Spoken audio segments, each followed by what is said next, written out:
Newsflash is brought to you by Franco Trading Enterprise. Still, fun papa fee.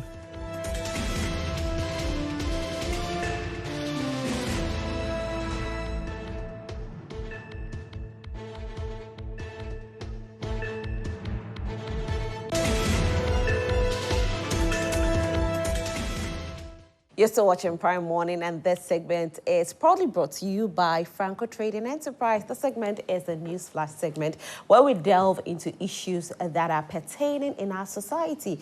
Most importantly, election year is more of political conversations, and we actually want to hear your voice this morning because your vote is your power. When we go to the polls, we decide to elect who to govern the government, or who to govern Ghana actually, and so we count on you every morning to be a part of the conversation. You can send your messages to us on our WhatsApp line 055-157-5757, 055-157-5757. You can actually send your message on our Facebook as well, as we stream live on Facebook. You can leave your comment there. Let's talk about the things that we worry about. Most importantly, we are narrowing it down to two main conversations where the Office of the Special Prosecutor has actually said they find John Dramani Mahama not guilty of this Airbus scandal. Now, this scandal was actually started in the year 2009, where the government decided to purchase some aircraft for the military here in Ghana.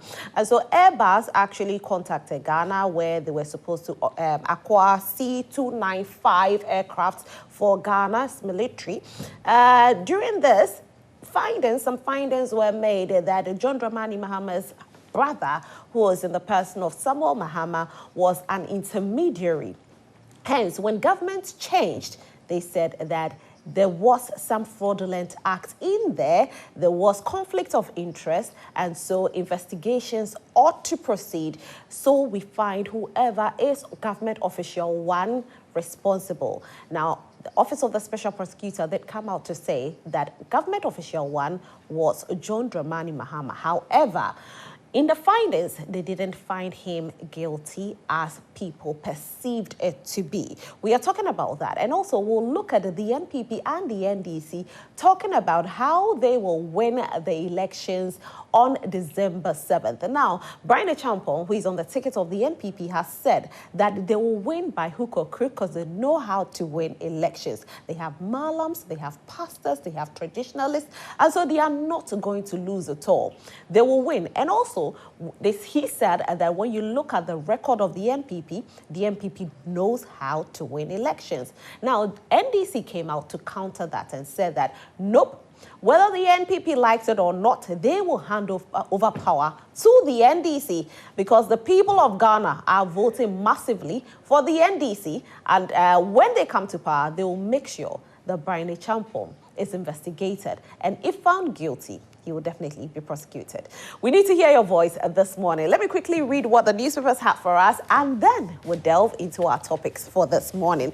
This segment is proudly brought to you by Franco Trading Enterprise. No matter the gadget you're looking for, just go to Franco Trading Enterprise and get it. The mobile phones, television sets, CCTV cameras, many more air conditions, anything that you want, just come to us. We have that. Now, you can download the app on your phone, which is Franco Trading app, okay? So the app is Franco Trading app, which gives you access to all the gadgets that we sell. And then you can purchase through that. Or you visit our website, which is www.francotradingenterprise.com. Franco Trading Enterprise, still phone papa fee. You can also contact us on 026-642-2338, 026-642-2338 or 055-593-9311. And so I'll start with the Ghanaian Publisher newspaper, the Ghanaian Publisher. Airbus bribery scandal. OSP's report on Mahama, a total whitewash. NLA raises Lotto commission to 25%. Oh, wow, that's good. I think that the people who are in that business will definitely be excited. Offensive North NPP boiling executives accuse PC of stoking division. High Court clears Tobinco of fake drugs allegations. Stop behaving like a land guard, family tells Accra Regional Minister. And Napo pays courtesy call on traditional rulers in Nzima. The Daily Dispatch newspaper is my next newspaper, the Daily Dispatch. 2024 elections, accept defeat gracefully, can the party political leaders. Will the results of December 7th elections reflect God's will? Well, it's a question here. I don't know, but we don't even know what God's will is. That's the thing. Sometimes you think that you know. So we are hearing some pastors say, oh, it's going to go to the NDC. Others are saying it's going to go to the MPP. So, and both pastors, their followers believe they are true men of God. And so if they speak, it ought to come to pass. So which one is God's will? Since we are having, you know, one political party's pastor say this, the other political party's pastor say this, I don't know. But Honorable Ebenezer Nate has joined us, so maybe I should ask him this question. Good morning, Honorable. Good morning. I really like the colors of your shirt. Thank you. When you walked in, I don't know if you noticed I was looking at you. It's really nice, really, really nice. Thank you. Welcome. How was your weekend? My weekend, I wish I could sleep more though. Last night, I was telling you that we're waking up on Monday sometimes. Yesterday I put on my status that I was asking, so it's tomorrow Monday. I know, right? And everybody was like, no, it's Wednesday, so you keep on sleeping. It's not easy. It's not easy. But let me ask, you know, this will of God, the results for December 7th. The Daily Dispatch newspaper is asking, will the results of December 7th elections reflect God's will? Do you think it will? Well, let me say good morning to our viewers and good morning to you also. And sorry for coming late. Oh, that's okay. Yeah. The Bible says that our ways are not God's ways. That our thought is His thought. Me sitting here, I wish that when I wake up this morning, the first thing that I'll find on my bed is about $10 million on my bed. Yeah. But I always say that when we pray to God, He listens to our prayers. But He gives us 3 answers. He either says, you are praying for car. It's okay, take the car. Yeah. He can tell you wait. He can tell you no. Yeah. He has reasons for saying all these 3 things. For example, you don't know how to drive and you pray for car. If He give it to you, you go and have an accident and you die. So you say no or wait. But if you know how to drive and you pray to God, He answered your prayers. So for me, I believe strongly that all of us are doing our part as political parties. We all go and campaign. But the ultimate person who knows who becomes the president next year or a member of parliament next year is God. Okay. So as for the prophecies and as for the 31st night, they always get prophecies. Which one? And you remember 2 years ago when Dan Paris says that he doesn't like any prophecy again. What happened? I went to a church one day, and in fact, it puts me off. After praises, they have done everything, and the pastor was introduced. When he came, he said, "Today, me preach, me come." Oh wow! Honestly, as soon as he finished, I just took my Bible and I left. Oh wow! You need to tell me that church though. We'll say it on national television. We'll say it right after. Let me read some of the headlines in the newspapers. NPP says Siedu Bekoy to retain Suhum seat for NPP. I'll do the Custodian newspaper next. The Custodian, NLA approved 25% commission for Lotto writers. Gabi Ochridako writes, the hypocrisy of partisan politics. Baumia seeks free and fair polls in Africa. News shippers, the law's success depends on teamwork, says CEO. And you are making Yagaba Kubori NDC unpopular, chairman accused. I'll do the final newspaper, which is the Daily Graphic newspaper. Chiefs deserve bigger role in governance, the vice president says at Homowo.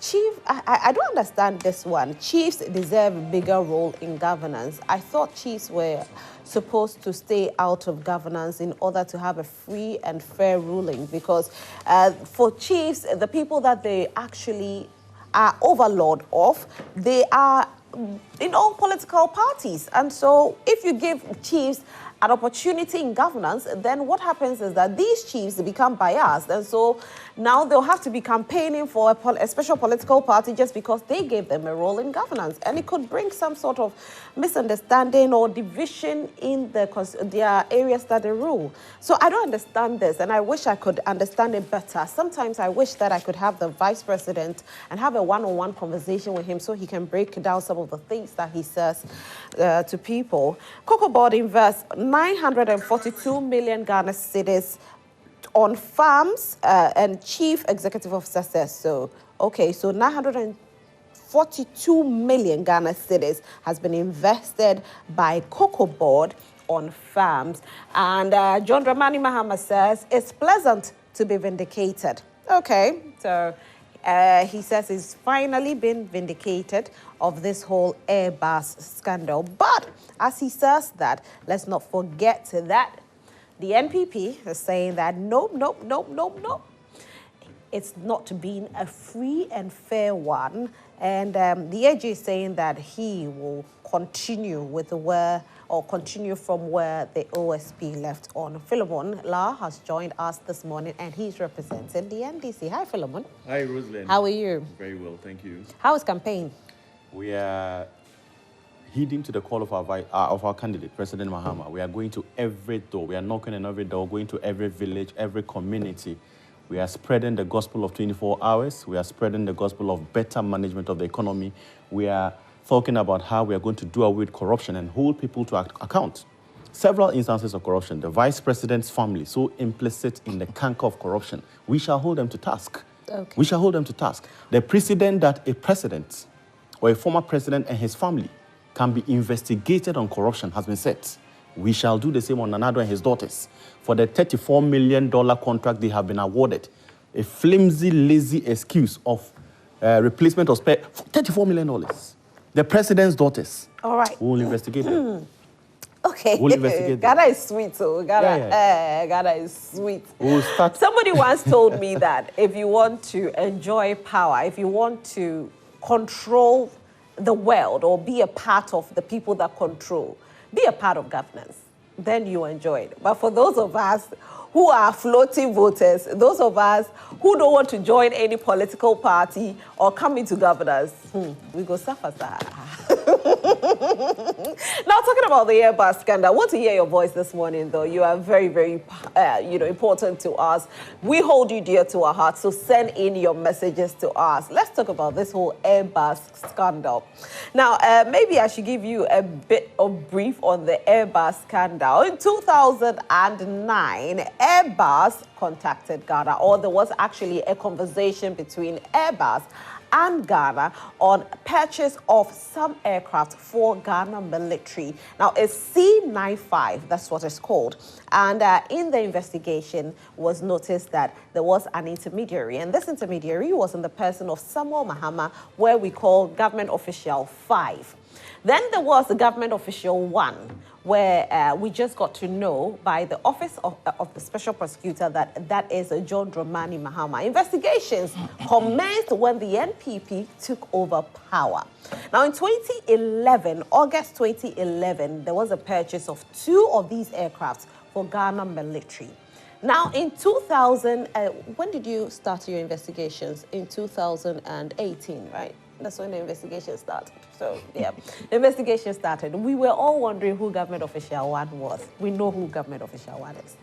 But the Office of the Special Prosecutor is also saying that they do not find John Dramani Mahama guilty, as has been proclaimed by the NPP. But the NPP is saying that the Office of the Special Prosecutor did not do any good job. Gary Nimako is saying that the Airbus scandal, there's a strong basis for conflict of interest. It should be re-examined. Why is he saying that? Because there's the mention of Samuel Mahama, who is the brother of John Dramani Mahama. Do you agree with what Gary Nimako is saying? Do you think that this should be re-examined? Do you think the Office of the Special Prosecutor did a very shoddy job and did not investigate properly? Well, these are the questions and many more we are asking our guests this morning. And if it's yes, why so? If it's no, why so as well. I should start this conversation with you, Honorable, because you came in a bit earlier than Philemon, and so it's only right that I start this conversation with you. Do you agree with Gary Nimako on this? Rosalind, before I come to the Airbus issue, let me take this opportunity to wish my people a happy Omo festival. Yeah. Last Friday, in fact, we started from Thursday. Where's my Friday. people? It will come. I'll be expecting it. We started on Thursday. Thursday, we normally have family gathering, that all those that have traveled outside the country, and even those within, but they normally don't go to the house, we all have to report on Thursday. And then on Friday, we have the twin festival. And for me, my dad is a twin. Okay. Yes. So we normally have to go to the house, and then the Saturday will be the Omowo festival. Okay. And then the Sunday is a Thanksgiving. And we call that one to Mwawala, meaning that we are praying for long life. And on Saturday, I had opportunity to join the vice president, who is the flag bearer of our party, to visit all the traditional houses, the 7 paramountcy in Gamashi, that of Bise, Sempe, Abola, Akumaje, Asen, Otubrohun. We had opportunity to visit all the 7 clans and also clan masses at the Gamanche family house. And that is where the vice president said, yes, chiefs cannot disassociate themselves from governance. Whatever we do in this country, the chief have roles to play. And one chief that I can mention is our Otimfo. We can say a lot of things that he's doing in this region. He doesn't need or rely on government for developmental projects. It doesn't rely on government to do certain things that will help the good people of Ashanti. And you can see now most of the chiefs that we have all have education fund, have health fund, have this thing, just to be helping the good people that they are governing. And therefore, it is very important that we all understand the need for our chiefs to also involve them. So not, when you were saying, you said we don't need to bring them into politics. But really, to be honest with you, I've said something that, look, the way and manner we have made this country, it will get to a point that it will be difficult, extremely difficult to do something on your own. Because everything in this country now have tend to be politics. I agree perfectly with you that it has gotten to a point that we need to disassociate certain group of people from governance. Because as I'm speaking with you now, we have NDC lawyers, MPP lawyers, MPP doctors, NDC doctors, NDC teachers, MPP teachers, MPP media houses, NDC media houses. Every media house that you go is associated to a political party. Even churches. It's not all media houses, though. With all, that, no. It's not all media houses. I say this because I know some media houses that were built by these political parties, and I know some media houses that have been neutral. See, Which one is the neutral one? Multimedia is neutral. Really? Yes, 100% really? Neutral. Now, really? when it was 2016, the NPP did say that multimedia was on their side, and of course, the NDC said multimedia was not on their side.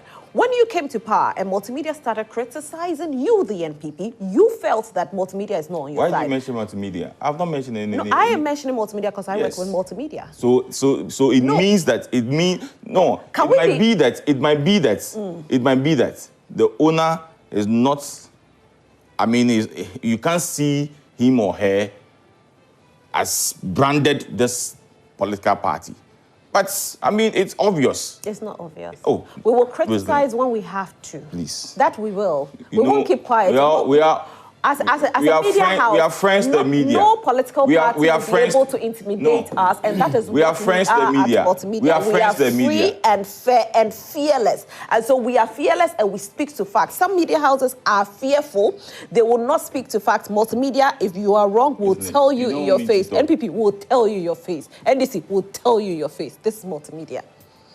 So can I continue? Yes, independent, fearless, and credible. if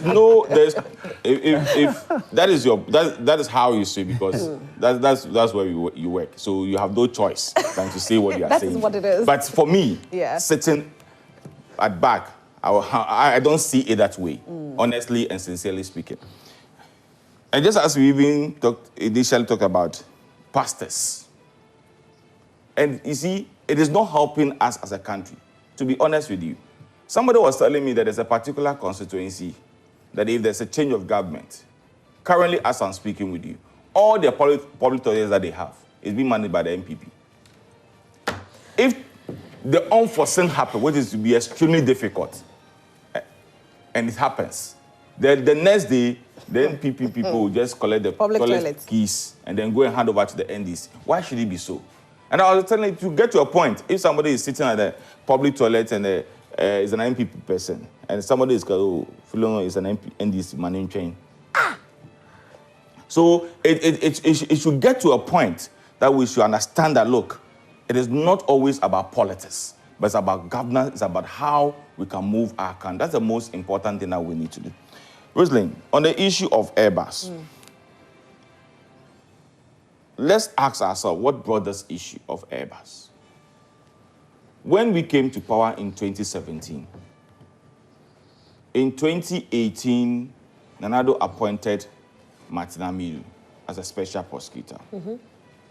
Martin Amidu was in charge of the office.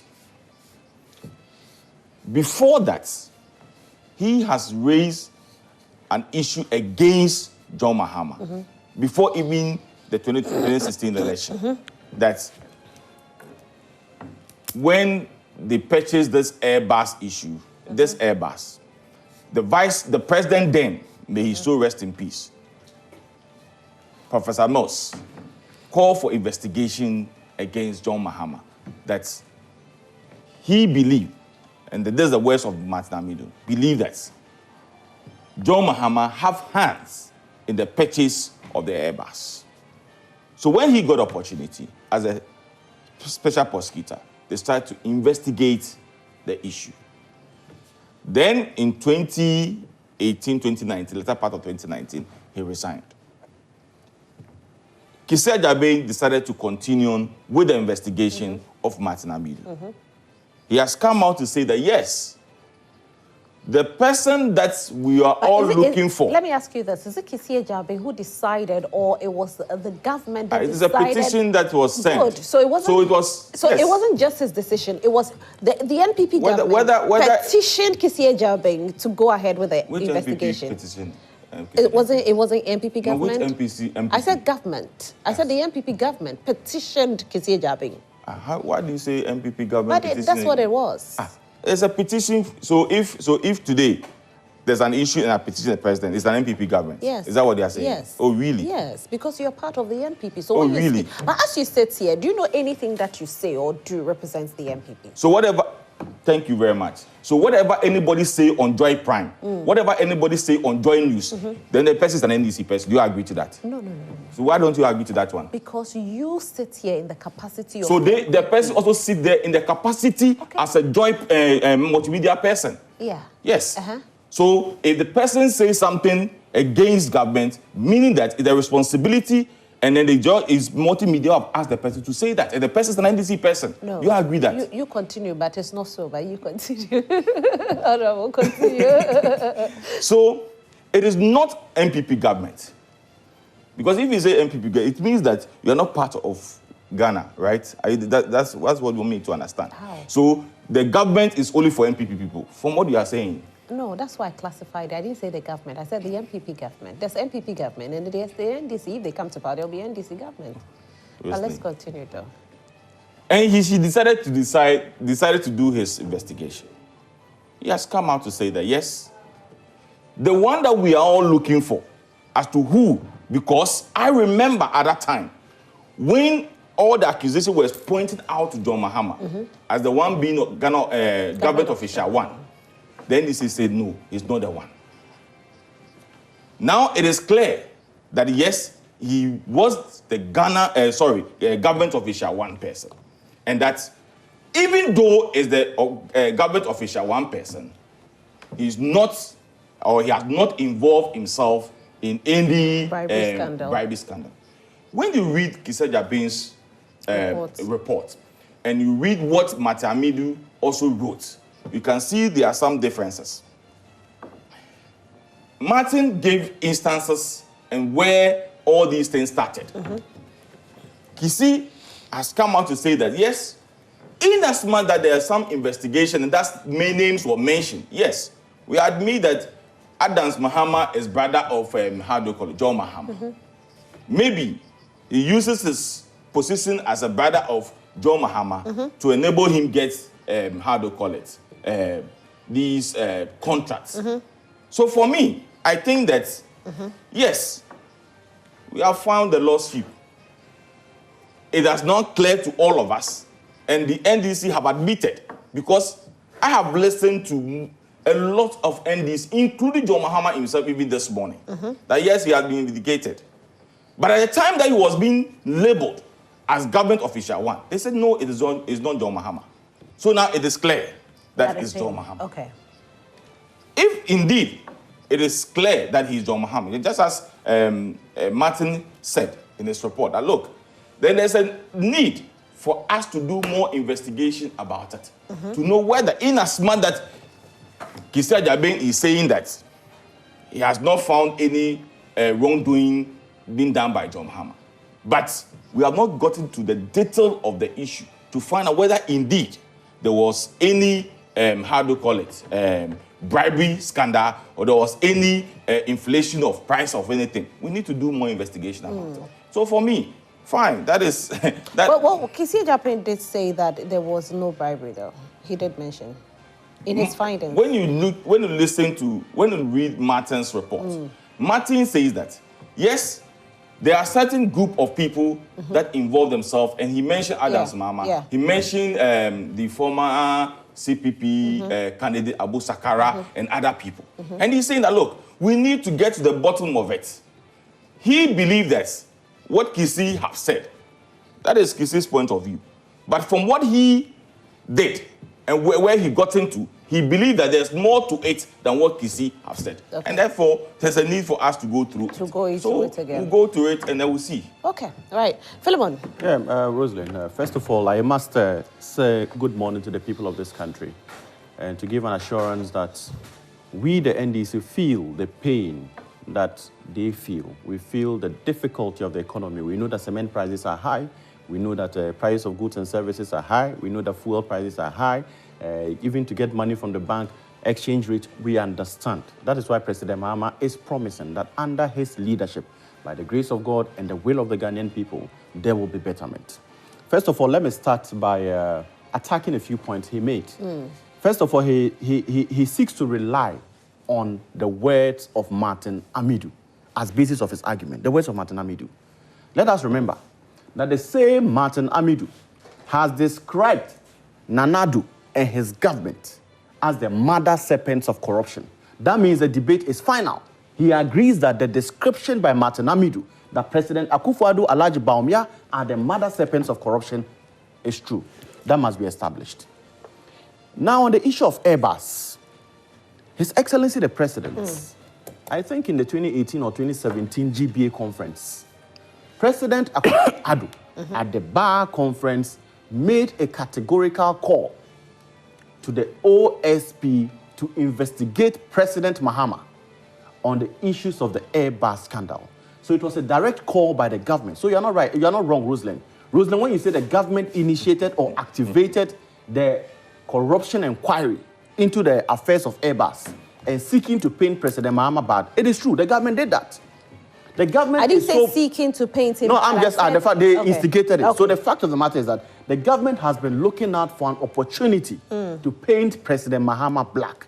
And every opportunity, every attempt by this government has failed. And that's simply because President Mahama has integrity. He has integrity. President Mahama is the one president that can hold his appointee and fire the person because the person has expressed an intention to be corrupt. In law, we say there's a mens rea and there's an actus reus. The mens rea is your intention. The actus reus is the act, the execution of your intention. In the case of the NDC, the mens rea only, just the intention is enough to take you out. Does the NPP have any record of a solid example of the fight against corruption? They have none. They have none. On the issue of Airbus, again. But when you talk about corruption and we take a look back into time, when John Dramani Mahama was the president, we did see a few videos of some monies being exchanged from his hands to some chiefs. That is propaganda. Rosemary, it's propaganda. It is comments like this that I want to... No. But if you say, so it was just propaganda. So what the video was the bribe fake. What was the bribe? No, I'm just asking. But you are making it clear. I'm not aware of that. Oh, you never saw the video? So if you say there's something like that, where's the bribery in it? No, I'm asking. No, where's the bribery? So if you see... that like on live TV, I present something to you because I have given you, say, a 200 CD note or a $200 bill. It wasn't on live TV. Then. I'm just giving an example, so there are witnesses. The fact that I hand over a $100 bill to you, does it mean I have bribed you? If you hand it over to me under the table, the President Mahama go under the table it was actually Rosemary, like... I think we should elevate the discussion. No, I'm just saying. Let us elevate this. Because you are giving a specific example of a man who has integrity.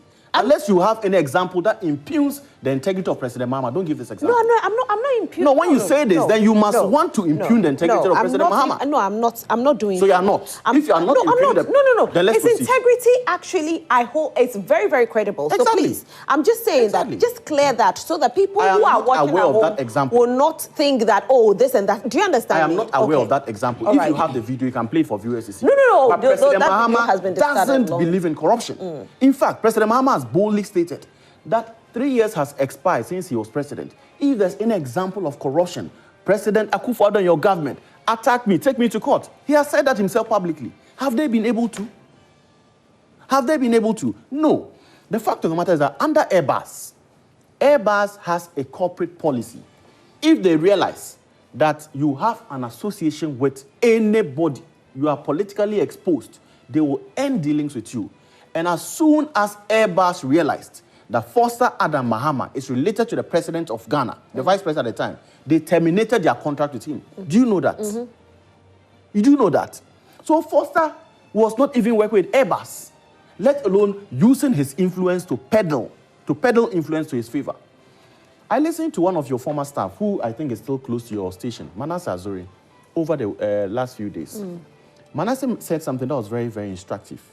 In the conduct of activities prior to the writing of his recent book, the President Ghana Never Got, he said he interviewed Gabi Asare Otredako.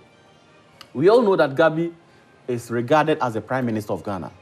And in that interview, Gabi I don't know about that. Otredako, maybe you are the one who knows that. You said it on your station. No, I'm saying that I don't know as him as, you know, the... what did you say? He's the Prime Minister of Ghana. No, I don't know about that. You are not on the ground. You can't hear. No, I've never heard it. Sometimes don't be holding I haven't heard it. It's just like things that you don't see. I also, maybe I'll see something you won't see. So the fact that in that interview, it's the same thing. Gabi admitted in his interview with Manasseh that he has utilized his proximity to the president. He has peddled influence to his favor. That is a clear example of someone who has peddled influence.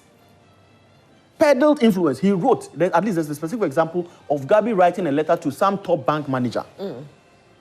And Gabi admitted it. He did not deny it in that interview. So that's a clear example of someone who peddles influence, uses his relationship, his connection to the president, uses family connection to his advantage. So on the issue of Airbus, it must be stated that the purchase of the flight, the aircraft, was on the recommendation of the Military High Command, the National Security, and the Ministry of Defense. The president had nothing to do with it. At no point was any payment... At that time, he was a vice president. At no point was any payment done made to President Mahama. Okay. And the fact must also be made that Airbus deals with success-based commissions. I heard you give an advert as you are starting the program about some lottery, increment in lottery commissions. It's not an advert, it's in the newspaper. It's in the newspaper, increment in lottery commissions. 25%. It's the same way the Airbus, if you're a marketer for Airbus, that's if you bring a business, they give you a commission. Even if you're a marketer here and you bring business, you get Exactly. So what is the complicity of President Mahama? Every record, every attempt by this MPP government to paint President Mahama black has failed because President Mahama has integrity. The fight against corruption is done by actions and not words. When President Akufo-Addo said he was going to use an principle, what happened? He poo-pooed it. He ended up killing journalists. He ended up sacking journalists out of this country. But at least Manasseh has stated that he had to run out of this country because his life was under threat. Is that the journalist? But the point is that wait. I'm saying that. Listen, the point is so he killed a journalist. No, please. Oh, no, I listen to you in silence. Wait. I listen to you in silence. Even when you're peddling falsehoods, I listen to you in silence. The fact of the matter is that the life of Ahmed Swale is in the hands of Akufo-Addo. No. Because he's a Leviathan. He has a responsibility to protect every citizen of this country. Fair enough, but what he has didn't been kill the record him. of But the he didn't kill him. Can we clear that? The president, No. The fact of the matter is that, listen, Rose, no, stop but we are interjecting on me. live television. Yes, the fact of the matter is that the president's record on journalism, on protecting journalists, is poor. The Manasseh, a former staff of yours, don't have to leave this country because his life was under threat. Did a leading member of the MPP not threaten Ahmed Swale, and then days after Ahmed Swale died? No, but we still Did can't you say not that make he killed Ahmed Swale. People threaten people, people die, and then you can't say that. On this very platform, you said that if a government agent speaks, he speaks for the government. Did you not make that? But that's what it is. Yes, but Kennedy was still a member of the But party. has he been found guilty of killing Ahmed Swale? Well, the fact of the matter is that until then, I'm sorry, we can't say that what on TV. is the record of this government in protecting journalists? Once he has not been found guilty, I'm sorry, we cannot accept that. No. It is my point to make. No, your point is being made, but your